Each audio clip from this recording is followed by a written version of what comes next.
How is beer made? Mr. Big Buck himself, Bill Rolinski, has the story behind the story. Chili is chili, right? Wrong. Would you like to go back in time and experience something you'll never forget? The horses and people at this place can take you there. What's on this guy's beard? Where would people be without places to enjoy?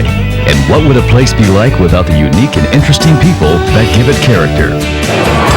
This is People and Places with Barry! Well, it's Winterfest 1996, and we're in Gaylord, Michigan. Now, it's on the 45th parallel. That means it's halfway between the equator and the North Pole. And let me tell you, today it feels more like the North Pole. It's very cold. But we're going to have some fun showing you Winterfest 96, some interesting points of view here in the Gaylord area.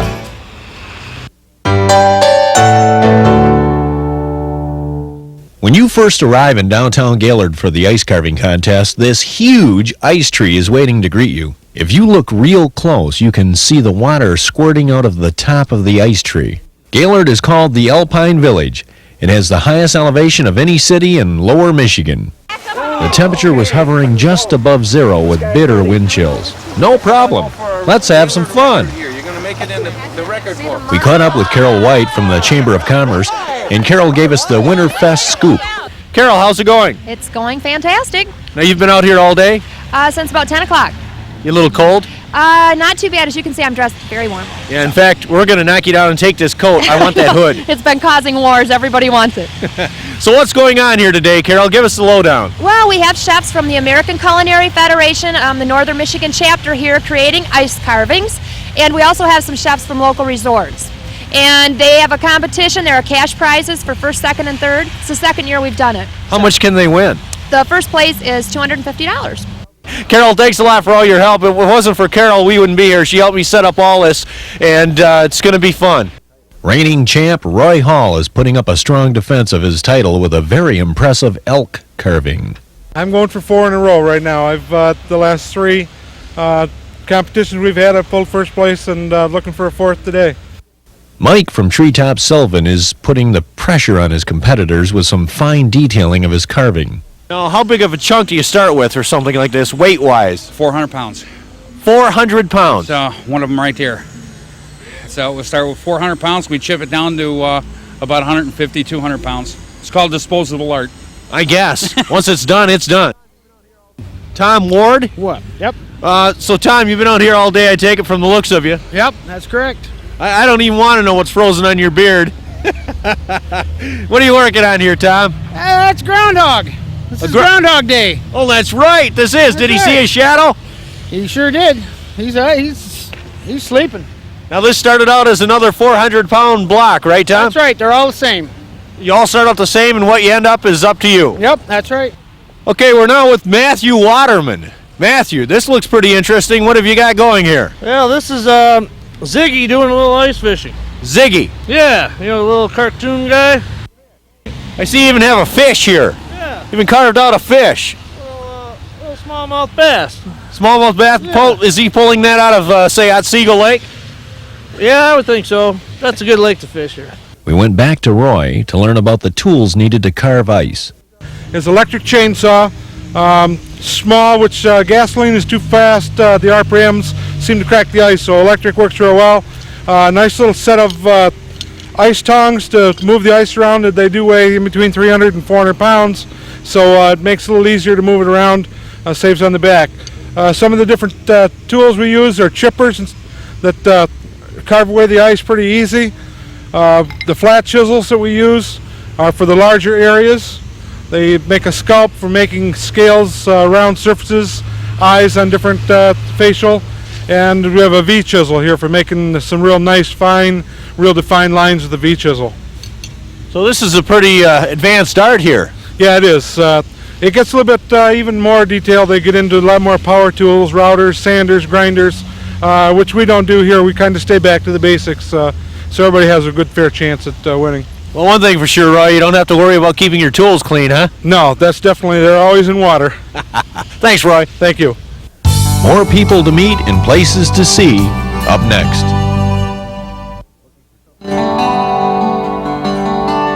Looking for something low-tech, back to basics, wholesome, romantic, and just plain fun? How about an old-fashioned sleigh ride? Just outside of Gaylord, actually north of Gaylord on Old 27, you have Sleigh Ride Central. And we found Mark and Donna, who are the proprietors here, Mark and Donna Randall, I might say. We're going to find out a little bit about this neat business and these neat horses and what you guys do here. Mark, how are you? Pretty good. Pretty good. A little froze. Yeah, I think everybody today is frozen. Donna, nice to see you. Hi, how are you today? Not bad. Tell us a little bit about the horses, one of you. What kind of horses are we looking at Okay, here? well, the team that we use are these two big ones here, the barn colored ones. They're a team of Belgian draft horses. They're both mares, and they're full sisters. They're 12 and 13 years old this year. How much weight are we talking about on a horse like that? Right now, they're at their fighting weight. They're about 1850 apiece. In the summertime, when they're in pasture, they go up over a ton. But right now, about 1850. So anywhere from 1850 to over 2,000 pounds for a horse. Yeah. Now, I'm guessing they can pull some mean sleds, huh? Yeah, they don't have any problem at all pulling 6,000-7,000 pounds, including the weight of the sleigh and the people that are on it. So Donna, how long have you guys been involved with this out here? We've been here about 5 years. We've been doing sleigh rides for about 5 years in the Gaylord area. We do hay rides in the summer and sleigh rides in the winter. Till you get back. Is it by appointment only, or can you just show up anytime and get a sleigh ride? We normally do it by appointment only because we do have a bonfire and we allow the people to bring hot dogs if they'd like. We serve hot chocolate and we roast marshmallows out in the woods and we just have a good time. It's old-fashioned fun is what we really promote. Now, what if it's just a couple? You're looking for something very romantic. Will you do it for that? Yeah, we'll do it kind for of a that. As a situation? matter of fact, we have a small sleigh over here. If you get some pictures of the sleighs, the small sleigh is just a two-seater, and what I do, we've done some romantic evenings for a couple, and we'll take just two people with a one-horse open sleigh, and the real deal. There you go. Have any funny stories? Anything strange ever happen on one of these little excursions? Just some surprise people. We had one young man who was home from the service from Germany, and he wanted to surprise his girlfriend. And when he brought her here, it was a total surprise. She had absolutely no idea what was going on. Well, it's nice talking with you two, and thanks for giving us the time today. No Sleigh problem. Ride Central here in Gaylord. Actually, just north of Gaylord. It was time to visit the Mount Carmel Center and check out this chili cook-off. Deb Allen and Jim Hilton took time out from selling tickets to give us the hot story about the chili cook-off. Deb, what's going on? Well, this is one of the key events for Winterfest 96. It's the chili cook-off, and at this point, we have 9 restaurants that have committed to providing chili, and then there'll be a little competition that everybody can vote and sample the different kinds of chili, and then we'll give out an award this afternoon to the best chili voted by the public. Sounds good. Jim, have you tried any of it? Not yet, but last year I helped out with this, and we had about 13 chilies there, and I tried every one of them. All excellent chilies, very excellent chilies. Go for it. We caught up with Darcy Lewis doing some taste testing. Quite an expert on chili. I'll just swish it around your palate, Darcy. Swish. Couple of more swishes. How's it feel? Does it feel good? How's the texture? Texture's good. Texture's good. How's the spice? Is it hot? Is it mild? It's pretty mild. Mild. It's mild. Would it warm you up on a cold day? Definitely warm me up. Inner Beauty, fajita chili, seafood, buffalo meat, lamb, pork, 3 beans, and more. I never knew chili came in so many flavors. This is my aunt's creation. It's fajita chili. Fajita? Yeah, Why it's don't you got pull that right out of there? chunks of fajita meat and beans Man, and good stuff. smells good. It's a secret recipe. That'll light you up on a cold day, huh? Yes, it will. What kind of a flaming delight do we have here today? Are we talking hot, mild, or in between? It'll give you a boot. It will. Yep, it's Texas 3-bean chili. So what do we have here? La Senorita, we must have some hot stuff, huh? It's a warm one. It's a southwestern chili. It's made with ancho peppers and Mexican red, and it's got some diced pork and steak in it. And it's got a few pinto beans. Justin, let's have a look at that. We talked with Dave from Timothy's Pub. So are you the chief cook there at Timothy's? Yes, I am. How long have you been working on this recipe? Oh, probably about 3 or 4 years. 3 or 4 years? 3 or 4 years. That's a long time to cook up a pot of chili. Oh, you mean this batch right here this morning? That's some hot stuff there, huh? A little bit. What kind of chili we have here? It's a Tex-Mex. It's a hot chili. So it's going to burn them, huh? Yeah, a little bit. Let's have a look at it. That's hot. We'll be right back. Next, we stopped at Glenn's Market, just in time for the famous Glockenspiel. It happens every 15 minutes. We just caught up with Bob here. He's getting out of his car, heading into Glenn's Market. Hey, Bob, how are you? I'm doing fine. You live up here? I have a cottage right out in Lake 27. Oh, yeah? We've been coming up here about 16 years. Where are you from? Detroit. You know what this is called behind us here? Glenn's Market? The thing up in the top there. Oh, yeah, there I go. It's the Alpine thingamajig. You know what the name of it is? No, I don't, unfortunately. Glocken something? The Glockenspiel. The Glockenspiel. There you go. Yeah. Well, I've heard it, but I forgot already. Glockenspiel. Glockenspiel. Glockenspiel. I can't say it. So what's this called behind us here with the clock and stuff? Oh, the Glockenspiel, I guess. Something like that. The what now? Glockenspiel. Glocken or? Glockenspiel. Glocken. Something like that. Close. What's your first name? Riva. Riva. Do you know what this is called behind us with all the music? Oh, God. It's a Swiss name, Riva. I know this. Something about Spiel. Glockenspiel. No, Glockenspiel. Glockenspiel. And you live here, right, Riva? Yes, all my life. All your life, and you didn't know that? How do you make beer? When we stopped at Big Buck Brewery and Steakhouse, it was very early on a Saturday morning. We caught the owner, Bill Big Buck himself, Rolinski, at the start of a very long and busy day. They call this a microbrewery? Well, it's anything but small. Well, micro by definition in this state is 20,000 barrels of beer or less, and 20,000 barrels in layman's terms is 6.8 million bottles. But we're compared to the major brewers who brew in batches of 3 million barrels. So when we say micro, we are micro only as compared to big breweries. Now, how many types of beer do you brew? We make 9 currently. 9 types, and you can order all those at the bar here at Big Buck's or at the restaurant? Correct. Well, we have 2 specialty beers, and sometimes we have as high as 12 on tap, but we currently have 9 that are on tap all the time. Now, we were just talking earlier, I tried some of your root beer last year. Do you make that here as well? Yeah, I'm allergic to beer. Even though I own the place, I'm allergic to hops, so I can't drink beer. So when I hired the brewmaster, Mr. Scott Graham from Harbor Springs, I told Scotty I knew he'd make good beer, but he's going to make a lot better root beer. And we make root beer, cream soda, and black cherry here on the premises. So, Bill, what's the story about you in this place?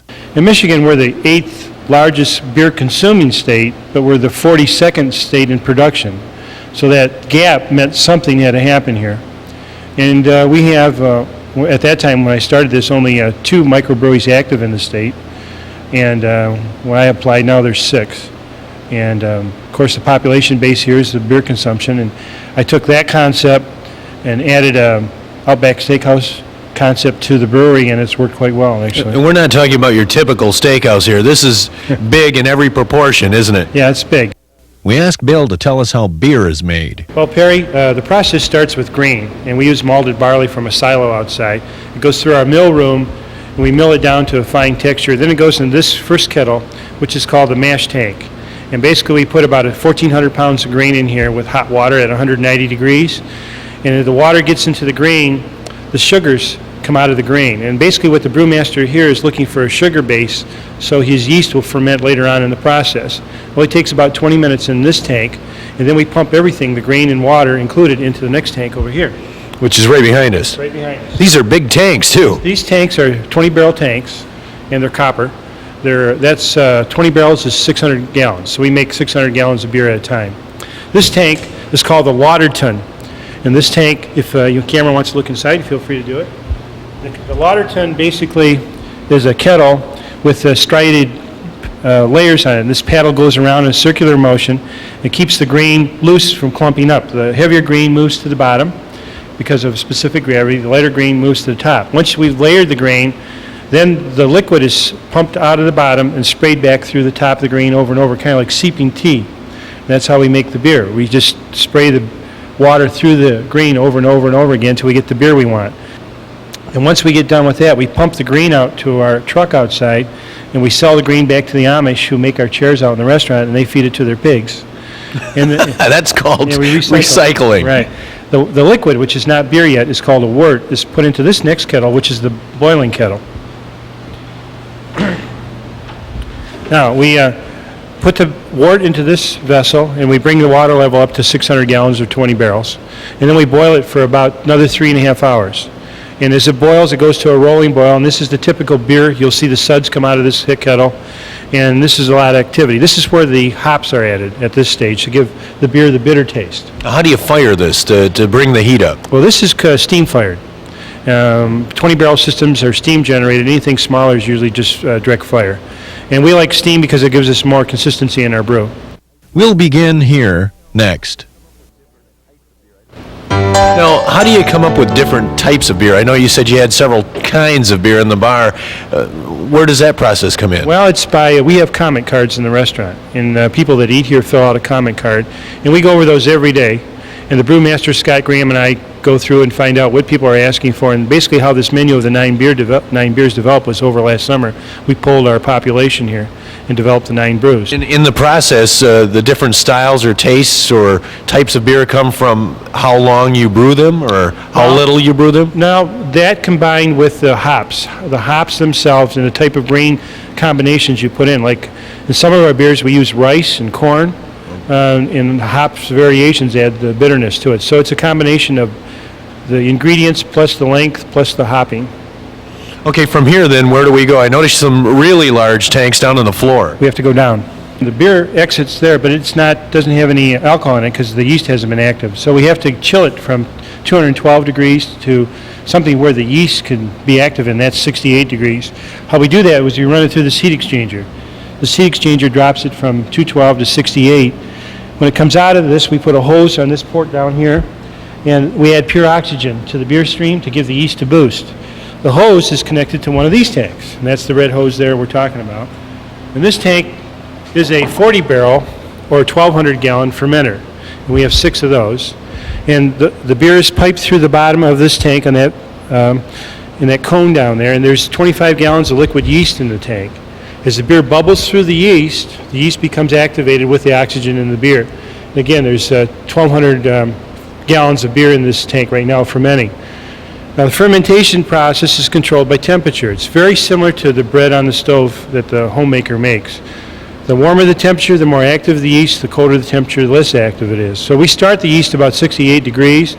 It's very active. It likes beer and it likes oxygen. It's a beer yeast. It drinks it up. It drinks beer. And it stays in here for about 21 days.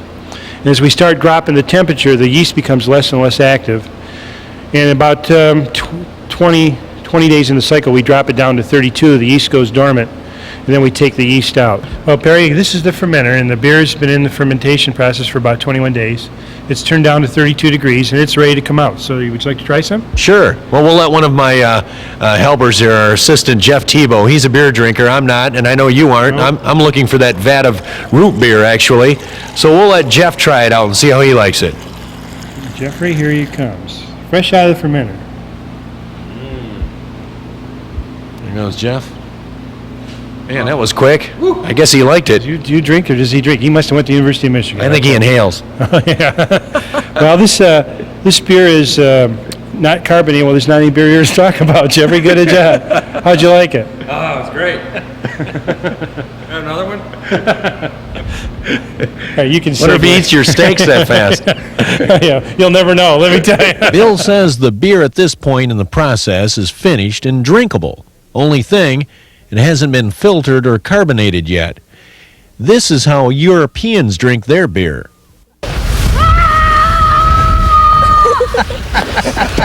Gaylord's Winterfest and Treetop Sylvan Resort has some familiar and unique activities. We're on top of the tubing mountain here, hill, whatever you want to call it, at Treetop Sylvan. We grabbed Lisa Miller. Lisa's been down here quite a few times. Myself, I've been down it maybe 3 times. It is exhilarating, to say the least. Lisa, we noticed you hooting and hollering.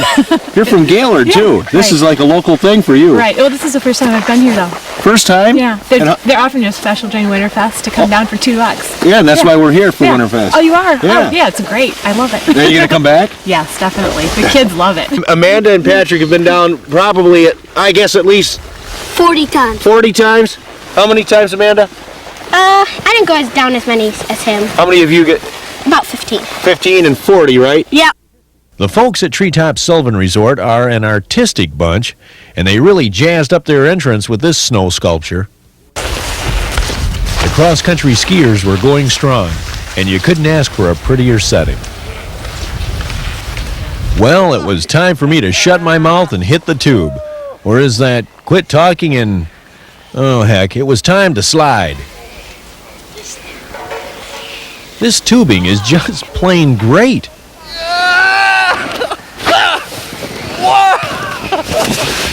Treetop Sylvan has what might be the only tubing lift in Michigan. You slide down and ride up. All right. The only thing we haven't done yet is go out there on Otsego Lake and visit those ice shanties for the Winterfest fishing contest. And you know what? We're not going to. We're just too tired, and that snow looks way too deep. For more information about the Gaylord area or any of the places we've visited, call the Chamber of Commerce at 800-345-8621. That's 800-345-8621. Hope you enjoyed the show.